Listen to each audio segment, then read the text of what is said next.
Žiemos rytas kibernetiškėse. Darbuotojas Domas apsidžiaugė pamatęs purų sniegą. Jo mintise kelionė į kalnus. Susiruošė snieglentę, aprangą, tačiau kuprinėje lyg tyčia palikta vieta nešiojamam kompiuteriui. Domas svarsto, ar imti darbo kompiuterį ar ne. Darbinis kompiuteris.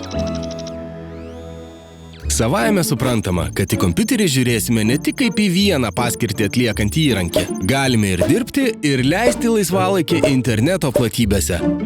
Tačiau svarbu žinoti, ką galime nuveikti su darbiniu kompiuteriu. Darbdaviai dažnai suteikia kompiuterius, kurie susijęti su darbinėmis sistemomis. Juose kaip įmanoma užtikrinamas saugumas, tam, kad jautri informacija nepatektų į svetimas rankas. Todėl darbuotojai susiduria su rekomendacijomis nepersistengti naudojant šį kompiuterį asmeniniais tikslais.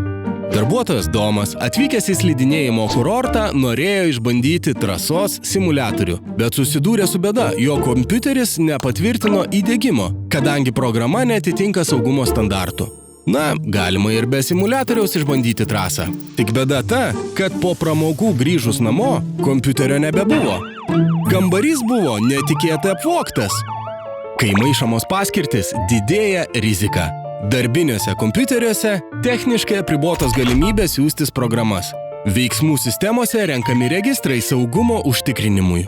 O ir netikėtas kompiuterio praradimas gali sukelti bėdų. Tad svarbu praradus bet kokį darbinį įrenginį, kuo greičiau pranešti darbdaviui.